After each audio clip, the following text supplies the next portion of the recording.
Hello everyone, welcome to the practical session of subject switchgear and protection. In last practical we see the part A of the practical number 6, that is the identify the different parts of the vacuum circuit breaker. Now we see the part B, that is the identify the different parts of the air circuit breaker. Then we have to see the how the air circuit breaker will work and the different parts and their working. So, air circuit breaker, as we know that air is used as an arc extinguishing medium. It is called as air circuit breaker.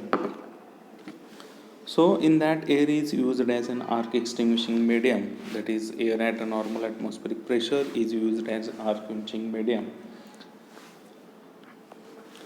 So, the practical course outcome of this experiment is to select the suitable switchgear equipments for different applications, and the outcome is to dismantle it and identify the different parts of the air circuit breaker. So, air circuit breakers are suitable for high current interruption at low voltage, and it can be available in the voltage range from 400 to 12 kilovolt, and these breakers can interrupt up to 90 kiloampere at 12 kV. So, in that there are two contacts, that is the main contacts and the arcing contacts, and the air at atmospheric pressure is used as an arc quenching medium. So, main contacts and the arcing contacts are there. In that main contacts main contacts carry the main current and in closer position of the breaker, and they have low contact resistance and are the silver plated. So, arc interruption process is based on the natural deionization of the gases by the cooling section. We know that when the contacts are separated, the arc is introduced in between these two contacts, and for extinguishing this arc we have to use the air. So it is called as an air circuit breaker.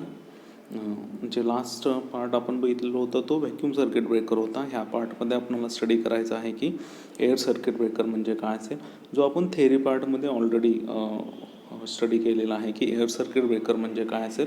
So air is used as an arc extinguishing medium, so it is called as the air circuit breaker. So त्याच्यामध्ये दोन contacts असतील, एक असेल main contact आणि arcing contact असेल, आणि main contact separate first होणार आणि आर्किंग कॉन्टॅक्ट लॅटर ओपन होणार असेल. तर सर्किट ब्रेकरचं फंक्शन आपल्याला सगळ्यांना माहिती आहे की सर्किट ब्रेकरचं फंक्शन काय असेल, it will disconnect the faulty part from the healthy section. Circuit ब्रेकरचं फंक्शन काय असेल तर जो फॉल्टी पार्ट असेल तो काय केला पाहिजे, डिस्कनेक्शन केला पाहिजे, आणि फॉल्ट सेन्स करायचं काम कोणाचं असेल, रिलेचं असेल. तर डिफरंट पार्ट्स का आहेत एअर सर्किट ब्रेकरमध्ये, जे आर्क प्रोड्यूस होणार असेल ते एक्सटिंग्विश कशा पद्धतीनं आपण करणार आहे, तर ते आपण एअर सर्किट ब्रेकरमध्ये स्टडी करणार आहे. की मग आर्क एक्सटिंग्विशिंगच्या मेथड्स आपण बघितलेले आहेत की आर्क रनर्स किंवा आर्क स्प्लिटर्स आपण यूज करत असेल की आर्कची लेंथ इन्क्रीज करून आर्क काय करतो आपण एक्सटिंग्विश करतो. तर air circuit breaker, first we see the constructional parts of the air circuit breaker. So in that there are two contacts, main contacts and the arcing contacts. So these are the two contacts, and first figure indicates the when the circuit breaker is in closed position, and the second figure indicates when the circuit breaker is in open position. So these are the arc shoots, and the arc shoots are used for the extinguishing the arc, and these are the arc splitters which can be used for splitting the arc. Arc split करण्यासाठी आपण काय use करत असेल, arc splitter use करत असेल, म्हणजेच आर्कची length increase करण्यासाठी. हे जे कॉन्टॅक्ट्स आहेत ते कॉन्टॅक्ट्स ओपन झालेले आहेत, ओपन कंडिशनला असेल तर ते कॉन्टॅक्ट्स असतील, आणि जे आर्क प्रोड्यूस होणार असेल ते कॉन्टॅक्ट्समध्ये ते आर्किंग कॉन्टॅक्ट्स असतील. हे ते दोन कॉन्टॅक्ट्स आहेत ते काय असतील, आर्क कॉन्टॅक्ट्स असतील, ज्याच्यामध्ये काय होणार आहे, आर्क प्रोड्यूस होणार आहे. तर ते दोन कॉन्टॅक्ट्स असतील, arc chutes main contact, arcing contact, आणि आर्क शूट्स आणि आर्क स्प्लिटर्स हे डिफरंट पार्ट्स असतील. तर नॉर्मल कंडिशनला काय असेल, so in air circuit breaker the contact separation and the arc extinction take place in air at an atmospheric pressure. जी air असेल ही काय असेल, ॲटमॉस्फेरिक प्रेशरलाच असेल. त्या म्हणजे ज्यावेळी कॉन्टॅक्ट्सची जी आर्क प्रोड्यूस होणार असेल, येलो कलरची आर्क असेल, हे आर्क एक्सटिंग्विश करण्यासाठी जे एअर यूज करत असेल ते ॲटमॉस्फेरिक प्रेशरचंच असेल. सो कॉन्टॅक्ट सेपरेट झाल्यानंतर काय होणार आहे, arc is stuck between the arcing contacts. आणि हा एअरचा फ्लो असेल की एअरची फ्लो होणार असेल ह्या दोन्ही कॉन्टॅक्ट्समधून फ्लो झाल्यामुळे जे आर्क स्प्लिटर असतील त्याच्यामुळे ते आर्क असेल ती काय होणार आहे, एक्सटिंग्विश होणार आहे. So this arc will be extinguished and then it can be moved upwards towards the splitters.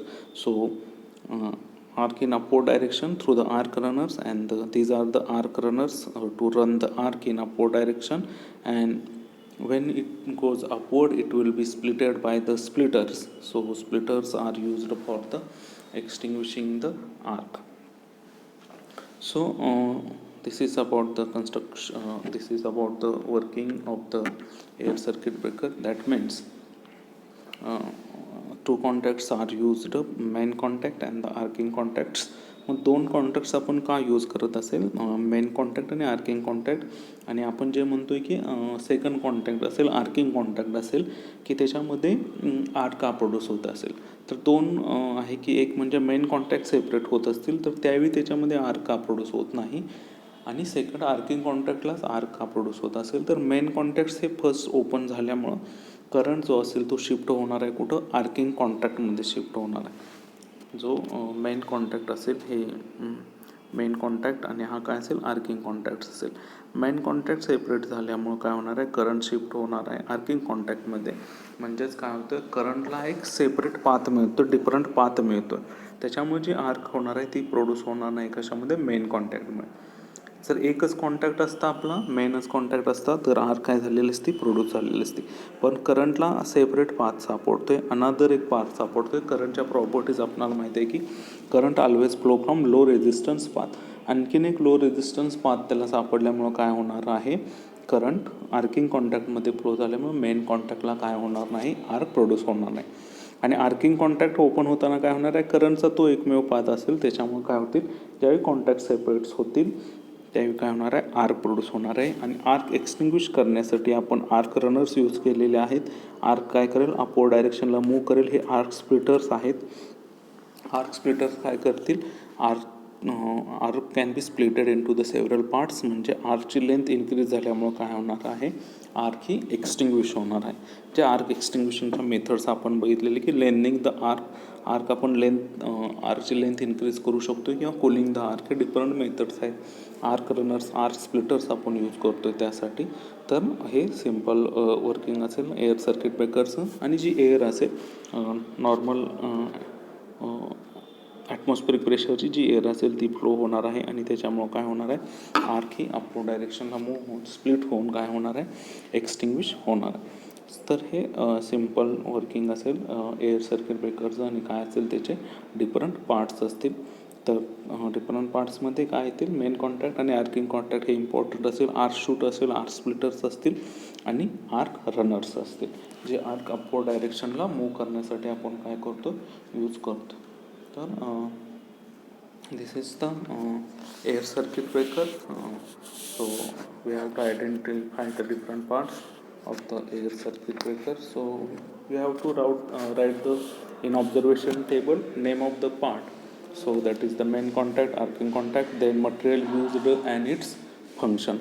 So name of the part, main contact, arcing contact, then material used, and last is the function of that part. And after that you have to write the results and the interpretation of the results. So this is the air circuit breaker. And if you have any difficulty regarding this, then you can contact me.